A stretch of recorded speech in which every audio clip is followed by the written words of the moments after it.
Well, we're talking to Brett Newski, who's back in Eau Claire. Tonight, the day we're taping this is Friday, May 10th of 2024, and you are performing again in Eau Claire, which is your place of origin. Yes. I was born at Sacred Heart Hospital. The now former Sacred Heart. Right next to Bon Iver. Okay, so where he was born at Sacred Heart, you were born at Sacred Heart.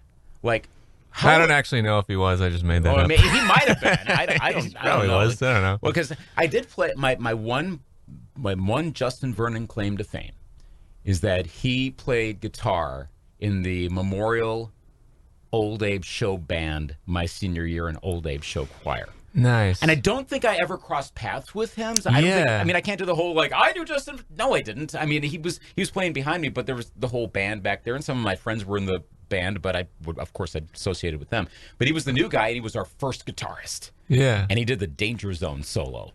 He's one of the guys I've never seen him in real life. You know, we've been on the Midwest touring circuit for 10, 12 years. I've met everybody. I haven't met him, never seen him in real life. He's like a myth. I know. He's doing it right. And yet he totally exists, but you just got to find the right thing. And somehow I still think there's about a 20% chance any of us will somehow cross paths with him and end up in a Grammy nominated thing. We're like, how did this happen? Well, I think he plays hoops at the Eau Claire YMCA once in a while. I love playing hoops, so Vernon, if you're listening, I want to play you one-on-one. Well, tell you what, I'm not that good anymore. It's fine. Just devote 3 months of your life. Do the sabbatical thing and just go play basketball there. And at some point, he's going to be there, and now you can actually say, "Hey, I met Justin Vernon." Last time I played basketball in Eau Claire was for the UW Blue Golds in 2000 and whenever that was, 2006. I played for the Blue Golds, but it was a tough year. I got dunked on more than a few times. Would I have been at one of those games? Because I remember we were doing some stuff with the Blue Golds at that point. That's possible, yeah. I wasn't doing play-by-play or anything, so I was and another dunk on Newski, and now they're up by 25. It wasn't anything It's what he does best. Nuts to the face. Wow. Dunk 360 through the legs. Posterized again. Nothing like that. So you've got, obviously, the Eau Claire bona fides here. This is always the subjective thing, but how do you describe performing in the place where you were born? Well, it's Eau Claire's awesome because my parents met here. They met right off Water Street at a house party, back in '82 or whatever, before I existed, and so there's a lot of family history here. We grew up coming and watching the Regis Ramblers in the heyday, so it's exciting. I have a 1971 Eau Claire Regis basketball jersey. Nice. I try to remember to wear at all the Eau Claire shows. It's like a running tradition. So yeah, it's always good. There's always a mix of fans, friends, and old family, and yeah, it should be a good one. And Pete, the Plus has been there since the beginning of time, so it's cool. They're doing shows now, and we're playing with some great local bands, and yeah, we're pumped. Yeah, your opening act. Are they the opening act? I saw they're the guests. Are they the opening act? The over-unders? Yeah. That's okay. right. Uh-huh. Give a little info on them for anyone listening to spread the word a bit more. Just a great high-energy rock and roll band. I was out visiting a friend out in Oregon last year, and we were in this rural hotel, sitting at the hotel bar, kind of BSing and talking to the bartender, cool, weird guy, playing along with our bits and stuff. And he's like, yeah, man, I'm kind of sad. I'm leaving. I'm moving to Eau Claire, Wisconsin. And I'm like, what? Eau Claire, Wisconsin? That's random. I was born there. And and then we started getting him pumped on Eau Claire, Max. And now he's a man about town. He's in the opening band tonight. He helped put on the show, Max Strozio. So he's now a good buddy, and he's he could have a good run for mayor. Just one of those extroverted dudes who knows everyone, does stand-up comedy, just can do it all. So that's pretty cool. Okay, so make sure you're there the whole time tonight. I say it's 8 to 11:30, so there'll be plenty of music. And if you're listening to this afterwards, of course, you missed the show, but that's okay because I'm sure there'll be more shows at some point. What of all the gigs you've had stateside, we'll get to foreign in a bit, but stateside, do you have a favorite venue? I don't know if we have a favorite venue. There's certainly ones that are our favorites in a great way, in a classy way, at a nice nice, clean venues, and there's our favorite venues that are complete rat holes, that are just classic, and then there's green foam coming out of the couch in the green room. But there's something about them, just like the stank, their tradition, the history. A good, small, sweaty rock club is always really fun. But yeah, I don't know. We've kind of pride ourselves on, we'll put out an album every other year, and then we'll do our album release tour. We'll do the circuit, but then like in between, we'll play weird venues. Like we'll throw a show on someone's rooftop, or we've done shows in like an old rubber factory, or we have like a PA, so we can kind of, and a lighting rig, so we can kind of make stuff happen in just weird places, and that's kind of been a nice way to fill in the gaps between tours. So, do you have a goal venue that is like we have to perform at blank at some point in our career or your career? Not really. I mean, I've kind of done everything I've like set out to do with music, and I don't mean that in like a pessimistic way or like an emo Jones kind of like lethargy way, but I think you have to set your expectations low, especially now. It's like there's 2 million bands. Everyone's got a band, and their mother and their aunt has 2 bands and 4 side projects. And now there's robot bands online, and we can print songs with AI. So that's kind of a state of existential crises for me. Who knows? But, we've had a great career just being a indie kind of alternative band and being able to make a living, at least for the past 10 years. And the margins are thin, but it's an honor to still be doing it. And the Midwest has been great to us, specifically Wisconsin. I mean, what a great state for rock and roll. It's such an unpretentious state, and I guess we're kind of like I always say like a 90s alternative meets like Tom Petty sort of thing. So jangly kind of guitar rock always tends to work in Wisconsin and the Midwest. It's like a old, heartland rock and roll kind of situation. So, yeah, great to still be doing it, and amazing to be in Eau Claire. You mentioned side projects, so I was listening through the Vanity Metrics EP, as well, and I saw the description of the particulars for that. So I'll let you dive into this a little bit more. How did this side project come around? And I bring this up also because you talk about actually playing versus like AI music out there. Yeah. There's the thread I noticed in all of the Newski projects, this new one, the definite real instrumentation. And I mean, it could even be in a given sense, it could be electronic, but you can tell a human is playing this. This isn't just like copy, paste, AI this, and hey, sure, cool, we have a hit song. It's not that. But specifically Vanity Metrics, how did that come around? So yeah, it's a side project, and the only 2 rules are that it must be recorded to tape, so analog, and then it must be recorded at someone's house or residence and not a studio. And it's just like my, I guess, pretty pathetic attempt at combating AI. It's like, I'm going to do it all on tape and make it sound as human, and even though AI will be able to probably rip off steal my identity and rip off my sounds within a year. But no, it came about because actually my neighbor Crosby, he's like this 75-year-old classic like Seinfeld character guy. He's got a big comb over, and he's just like a hilarious dude, unintentionally, I think. He scraps junk for a living, so he has this big unmarked white van outside of my house, and he parks it in front of my house, and it blocks all the daylight, and it's scary. We call it the murder van, but he's classic. I'll go outside, and he'll be like taking crap out of the back of the van, and I'm like, Crosby, what's going on? He's like, hey, Bransky. He still doesn't know my real name. I've lived next to him for 7 years. He's like, Bransky, you want to buy a heater? Or he'll have like, you want to buy some garden tools? And he'll be like selling me stuff outside of my house for like $5 or $10. And one day he had an old tape machine, like a Tascam analog. I'm like, this I want. Wow. He's like, you want this music machine? And I don't even think he knew what it was. So he sells me the Tascam, and I got like obsessed with it, and now I, use it all the time. It sounds really cool. It's like you get sounds that it sounds like a throwback. It sounds like sort of like, I think, Highway 61, Bob Dylan. You can get kind of those sounds that you can't get on digital. So it's been working, I think. That's pretty cool. When we're done, I need to show you the reel-to-reel machine we have in this building. We still have one. It still works. Cool. As long as we have old reel-to-reel. Give it to me. Yeah.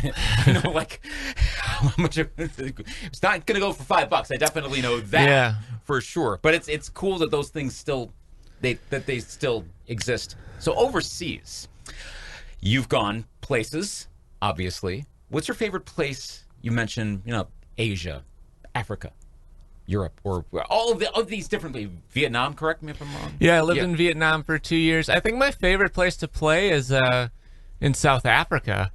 And I wouldn't say like I've had any grand success over there, but enough people have been interested where I can go and I'll play 4, 5, 6 shows, and it kind of gets me over there. And it's just a wild place. The food is great, tons of natural resources, the people are amazing, landscape.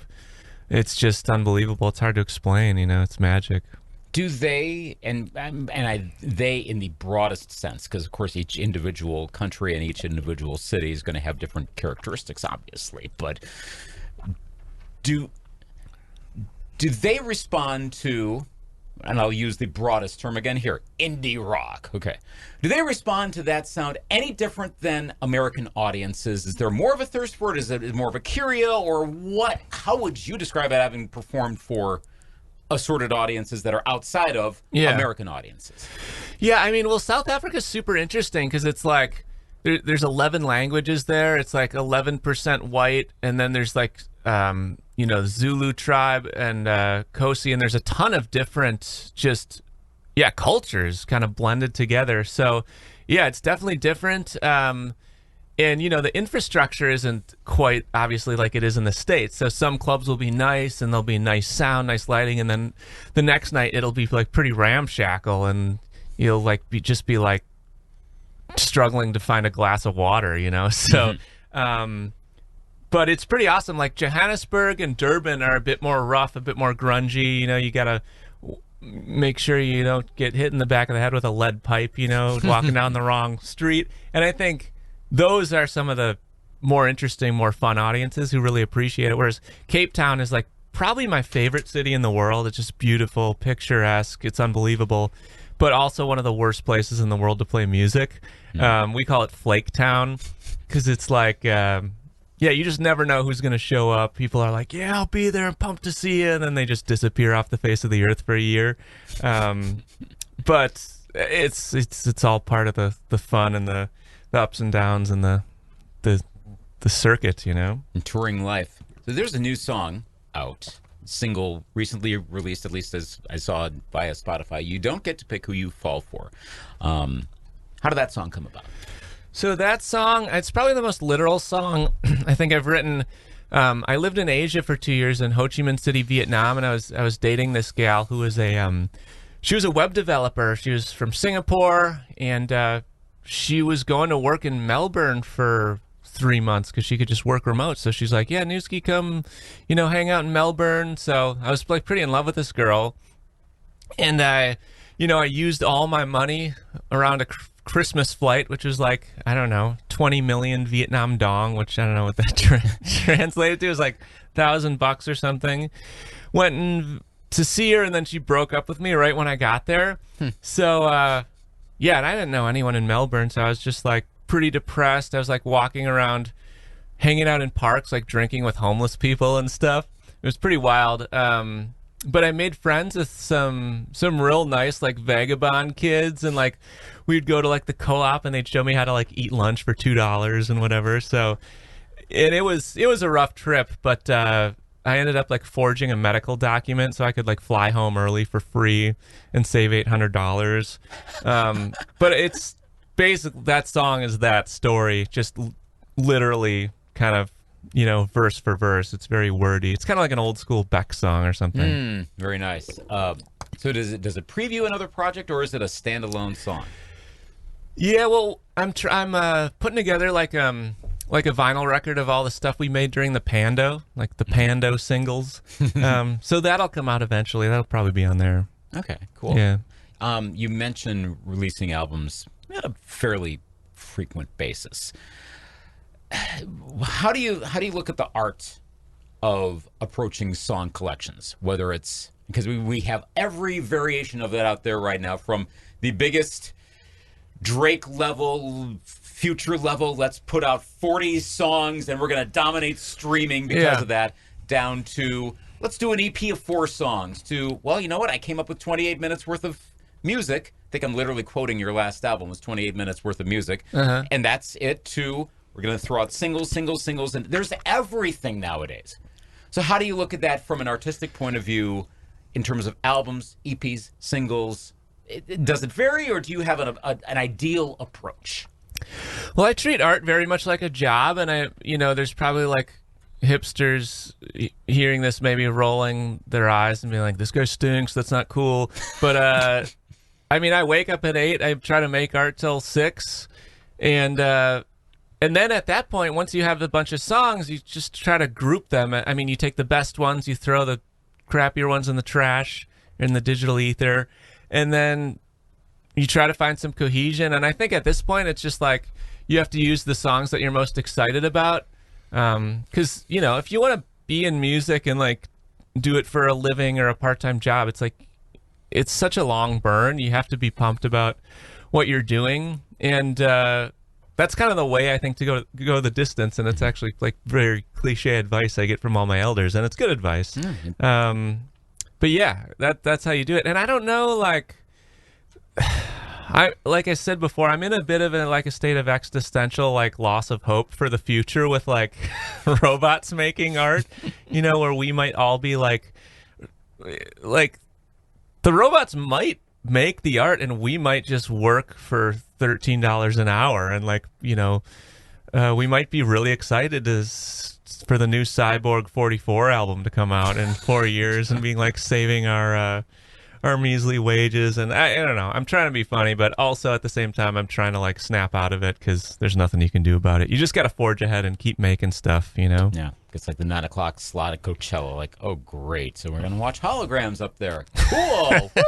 And they'll be like, I mean, the people that grew up with live music and vinyl records and like live bands, like obviously I think they'll rebuttal and they'll want to see human beings and hear human beings creating art. But who knows, like the next wave of people that grow up with, phones in their diaper, it's like they won't care or know the difference. And I don't know, call in if you've got optimistic news, because I need it. Yeah, I hope I'm sorry so. for bringing you all down. That's okay. I mean, it reminds me of like the music video thing, like I just in a random sense, because music videos apparently are not being used as much anymore because people want to watch visual clips shorter form. So what's the point of spending $1 million making a 3-minute music video that's going to get not as many views? And I'm like, what's happening? Well, I grew up in the video era, but my mom doesn't like videos because she grew up in the pre-video era. She's like, that takes away from the art. It all depends on what you know. So my daughter, she might be like, AI stuff, that's fine, Dad. What's the big deal? You don't know? Well, it's all what's relative to that. What I find interesting is that you were mentioning AI in It's Hard to Be a Person. And that came out 3 years ago. That's right. You had an AI reference in that, which, not that we weren't talking, it was, but it seemed like the AI boom really hit. Yeah, the last couple months. Yeah. It's picked up a lot more. But you were talking about it back then. Yeah, that's a book, for those of you who don't know. It's called It's Hard to Be a Person. It's like a humor meets mental health book. It's a good book, too. I mean, it's pretty simple. It's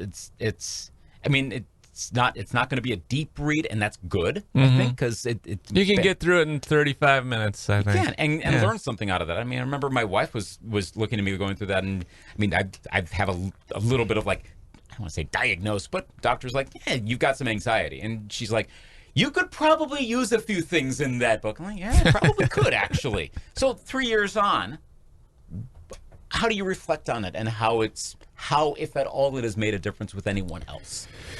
Yeah, I mean, that's probably the most like fulfilling project I've ever done as far as like feedback, because it's something that's like existed outside of music, and it's just had to cast a bit wider net. And I guess it was kind of the right timing. America's certainly in some sort of massive mental health crisis, at least it seems to me. So the book was just like it was a Pando project, it was something I like finally finished during the pandemic. And humor is always kind of how I've dealt with like my mental health wobbles and the anxiousness and the anxiety and that sort of thing. So I didn't have really any expectations when I put it out, but the feedback was amazing. I mean, I get emails all the time about it, and it still sells pretty well, which has been a nice bonus. Just keeping the band afloat and having some other mini streams of income. So thanks everyone who's picked it up. But yeah, it's cool. I try to keep. Sometimes I get like old school snail mail, like postcards and stuff, and people that are like, "Hey, happy holidays! I love the book," and they'll write like a nice note. So I try to keep that in a pile. And if morale ever dips real low, I'll like look at some of those and be like, "All right, you know, well, it's making a difference." Yeah, and that's it's cool. What I've discovered in life is if anyone can make a difference that way, someone's life is better because you did something. That is a really, really cool and humbling thing. It's really all you can do, did that. Luke Anthony. I mean, it's like all you can do is kind of affect your small social circles or your small orbit positively, because I think we're all, you know, everyone's playing this like weird social media Nintendo game where we're trying to like subconsciously take over the world or get popular internationally or nationally or whatever, and like get our numbers and our clicks up. But really, it's like all you can do is try to make a difference like locally. And I think we'll wise up to that, and that'll become more of maybe a mainstream ethos in the near future, after we realize that you know, Jeff Bezos and Zuckerberg they're good guys, but I don't think their products are helping us, you know. Yeah, that reminded me of, speaking of videos, there was a podcast I was just listening to. It was an 8-part podcast that just wrapped, called Who Killed the Video Star on MTV, Rise and, I guess, fall to wherever it is now. And they were in the last episode, they were talking about the algorithm and how that's determining what all we see. You mean our one true God, the algorithm? Yeah, the algorithm. But that the only way to get out of that, whatever that is, as they said, it's like the pig food is being churned at us now, that you kind of have to go through that to get to whatever's next. It'd be great to stop it. And I mean, we're never going to get back to the point of MTV is you watch your videos there, or whatever your media ideal is. For anyone, it's different. That was the point of that podcast. But that if you want to break out of whatever social media is doing to us now, and it's not as great, it's probably at its worst point. I think you could almost objectively say that. There are many good things that come out of it, but there's a whole lot of bad. We kind of have to go through that first. Sure. And have everyone kind of go, okay, let's do something different, whatever that is, and we're not there yet. Absolutely.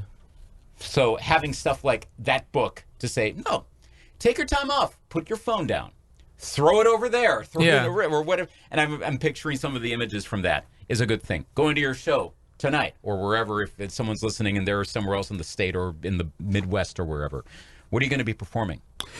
So we're at the Plus tonight, downtown Eau Claire, Newski with the over-unders. And yeah, I mean, if you like kind of a little bit of 90s alternative, like you like Tom Petty, that's kind of our wheelhouse. We'll probably throw in a Petty tune. But yeah, the band's, we've been rehearsing, we're getting tight, we're coming back out of winter hibernation, so we're morale is very high, and when morale's high, shows are good. That's good. What is your favorite Petty tune? Probably You Don't Know How It Feels. Nice minimalism, little harmonica, very little to happening in that song, and that's why it's great, you know? It's kind of the steady burn of a song. Yeah, it's groovy as hell. Yeah. Great. I think that's a solid choice. It's a heavy ass beat. Yeah. That's what you want. Yeah. That should be good. So check that out. If you're listening to this yet today as we're talking, come tonight. If you are hearing it afterwards, well, again, go to newski.com and find out. Come on out, yeah. See what you're doing elsewhere, and at some point you'll be back in Eau Claire. I don't know when. This is our last show ever in Eau Claire, so make sure you come. Never again. They will never be in Eau Claire. This is sales, Luke. Yes, come on, folks. Yeah, come tonight if you're hearing it, and if you missed it again, plenty of other options. Brett, thanks for coming here into the studio today. All the best on the tour, and we'll be, you're going to be a follow on Spotify, so we'll know when your music's coming out, obviously. So listen to all the projects, go to the website, etc. So all the things you're doing, we'll know what's all coming. Thanks.